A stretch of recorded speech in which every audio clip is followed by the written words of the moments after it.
Fulham? All right, Ghost Boss intro, take 3. Mark. Action. And flick. Oh, you flick too hard, damn it! You just might be Ghost Boss material yourself.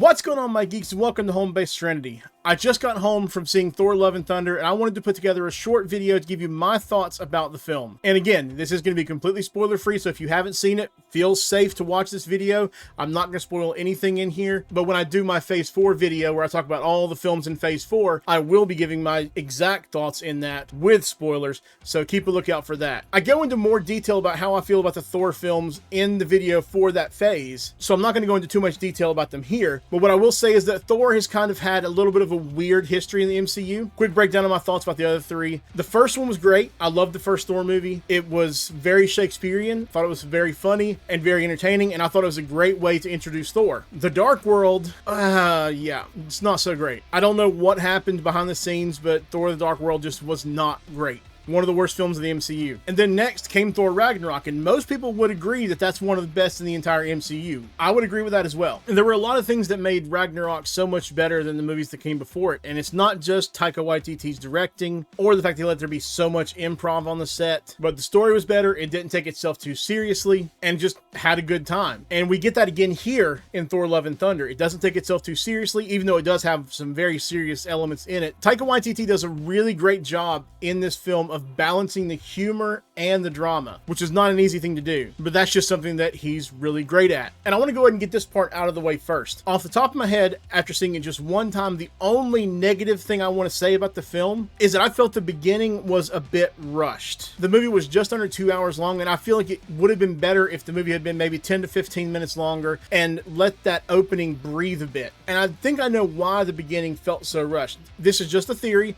It's just my personal theory. For those who don't know, when you're writing a screenplay, one page is supposed to equal approximately 1 minute of screen time. At least that's what you keep in mind when you're writing the script. So a typical movie would be 90 pages to about 120 pages. And in fact, you're taught as someone who's not in the industry, if you're trying to break into the industry with a screenplay, you're taught to never write anything over 120 pages because the readers who you're trying to get to buy your script will just throw it out, because they're trying to read thousands of scripts, so they don't have time if it goes past that one rule. I don't necessarily agree with that personally, but it is what it is. And in the breakdown of storytelling, at least for the screen, something big has to happen around page 10 that is going to be what pushes the whole film on. So like, because I don't want to spoil anything about this film, I'm going to use Multiverse of Madness as a bit of an example here. For those of you who have seen Multiverse of Madness, you know that somewhere between 10 to 15 minutes into the movie, that's when we realize that Wanda is the one sending these demons after America Chavez. And that is the big action that pushes the rest of the story on. So to get to that point in Thor Love and Thunder, I feel like they had to compress the beginning down a bit to get that moment earlier in the story. Because the whole point of it is you want to capture the audience's attention within the first 10 to 15 minutes at most. And that's why that plot point usually has to be within those first 10 to 15 minutes, 10 to 15 pages. So that's my only real problem with the film, is that I think that to get to that point, they had to like compress the beginning a bit too much. I feel like Taika Waititi did a lot more with what he wanted to do in the beginning there maybe, but I personally feel like they just compressed it down too much, and I could be wrong. That could be exactly how it was written, but I just felt like the beginning bit of it was too rushed. But once we do get to that point, the pacing feels so much better. In fact, I don't remember having a single issue with the pacing the rest of the time. So my only qualm is that I wish it had been just a little bit longer, maybe 10 or 15 minutes longer, so that that beginning part could have been a little bit longer, could have been expanded a bit, so we'd have more time with what was going on in that beginning part. I don't want to say what it was, but it would have been good to have some more time with that. And considering the movie was just under 2 hours, they had time. They could have made that a little bit longer, in my opinion. But that's all I'm going to say negative about the film. Outside of that, I really loved everything about this film. There was a lot of great humor. There was a lot of really touching moments, a lot of like deep family type moments and dramatic moments. And for the first time, at least in my opinion, for the first time, there's actual chemistry between Chris Hemsworth and Natalie Portman. And I don't know if it was the problem with the writing or the directing or whatever, but in the previous movies that they've both been in, I didn't really feel the chemistry between them. You didn't really care about their relationship. But in this one, you absolutely do. This is the first time they've ever had any real chemistry and seemed like there was something there. And as you would expect, Chris Hemsworth absolutely knocks it out of the park as Thor. He's done such a great job of being this funny badass who's also just incredibly vulnerable. And he's still vulnerable in this film. That's one of the things that I like about Thor the most, is how vulnerable he can be.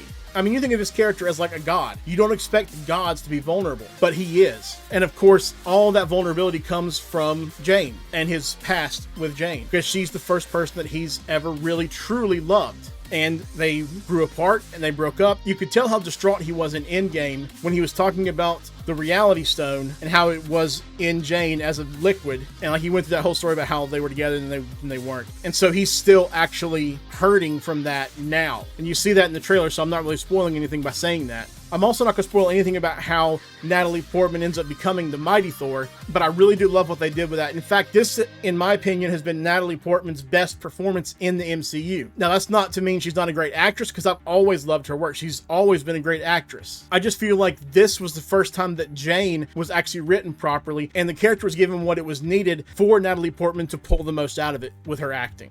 And she just blew it out of the park. Speaking of blowing things out of the park, Christian Bale as Gore. Now, my second favorite film series of all time is Christopher Nolan's Dark Knight trilogy, where Christian Bale was Batman. And Christian Bale himself was one of my favorite actors for the longest time because of his performance in the Batman movies and some of his other work that I've seen outside of that, like The Prestige, for example, which just so happened to be another Christopher Nolan film. If you haven't seen The Prestige, go check it out. But his performance as Gore was so... One of the great things about how they did Thanos in the MCU is you actually understood why he was wanting to do what he was trying to do. You actually could see his reasoning, even if he was going about it in a completely mad way. I mean, he is the Mad Titan. They give us that same thing with Gore here. Obviously, I'm not going to go into what the reasoning is, but they give us that reasoning and we understand it and we completely empathize with him. Even if we don't agree with what he's doing, just like with Thanos, just like with Wanda in Multiverse of Madness. We don't agree with what they're doing, but we can empathize with why they're doing it. And that's one of the greatest ways, in my opinion, to write a villain, is write the villain to where we know they're bad, but we empathize with them.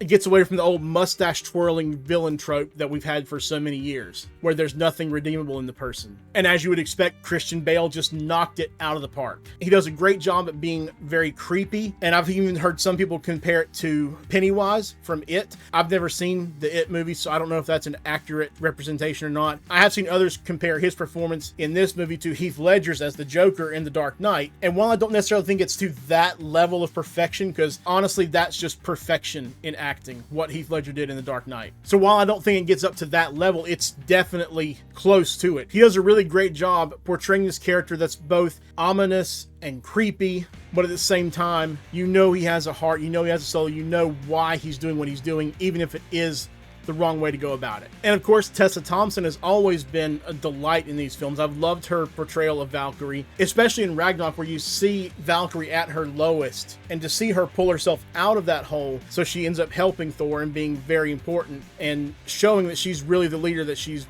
always meant to be. And then, of course, as you would expect, going away from his directing, talking about Taika Waititi as Korg, that was just great. Korg was one of the surprises of Ragnarok for me. I did not expect to love that character so much and for that character to be so funny, and I've loved the times we've seen him throughout the MCU since he came up in Ragnarok. And this movie is kind of framed in a way where it's almost like Korg is telling the story. You'll see what I mean when you see the film, and I like that aspect of it, that Korg is telling the story. But also, I just really love Taika Waititi's comedic acting chops and his timing and everything about the way he acts. Even though you hate his character in Free Guy, his performance is one of the best in that film. Like, even though you hate Antoine because he's such a bad guy and he's such an evil character, you still like when he's on screen because he's funny, even though he's still, like I said, terrible. And I'm not really going to say anything about the bits with the Guardians of the Galaxy because, again, I don't want to really spoil anything. But all I will say, and I'm not saying this in a negative way, is keep your expectations tempered. Don't let your expectations get out of whack, because then you might not be as happy with the movie as you would be if you go in with your expectations tempered. I'm not saying that I did not like what happened with them. I loved it. It was great. I'll just say that they were not in the film as much as I thought they were going to be. But that's all I can really say about that without really getting into any kind of spoilers. And in fact, I think that's about all that I can say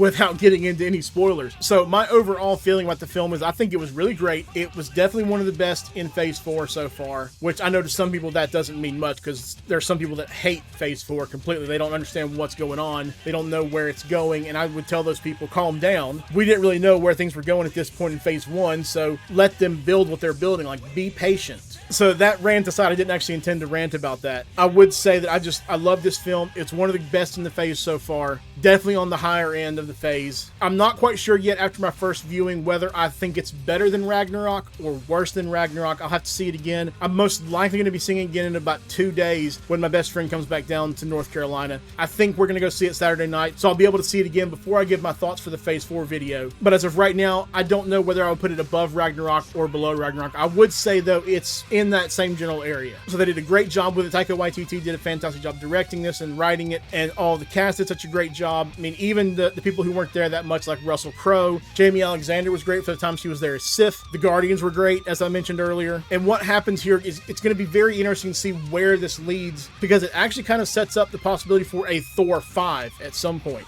based on what ends up happening. And you'll know what I mean when you see the end credits scene, which, by the way, there are 2. And I will also say that I've seen some criticism of the second end credit scene. I won't say what it is. Like I said, no spoilers. But I've seen some people say that they hated the final end credit scene. They thought it wasn't necessary, wasn't needed, whatever. I completely disagree. I love both of them, but I will say that I think that the mid credit scene was the one that sets up more for the future, although it's going to be really interesting to see what impact the final end credit scene has on the future of the MCU. So I'll go into more detail about this when I do my Phase 4 ranking video. All of that was supposed to be out by now, but I decided I wanted to kind of wait a little bit to kind of hone in what I'm doing with them, and also to allow myself to actually talk about Thor Love and Thunder and Miss Marvel. Because if you can't tell, I'm actually really enjoying Miss Marvel. This is the new Rockstar's Miss Marvel shirt. And those who have been on the streams before, you know how much I love the character of Kamala Khan because of the Avengers game. So I wanted to be able to actually talk about that show in my Phase 4 TV ranking video. So that's why I'm glad that I let this sit a little bit and hone in the idea a little bit more to allow me to also be able to talk about Thor Love and Thunder and Miss Marvel in their respective videos. But I think that's going to be it for this review. I hope you enjoyed it. Thor Love and Thunder is a great film. I hope you get a chance to go out and see it. If you do, I think you're going to be very happy with what you see, because Taika Waititi and all the cast did a great job with this new Thor film. So thanks again for watching. I love you all. Have a great day, and please stay safe out there.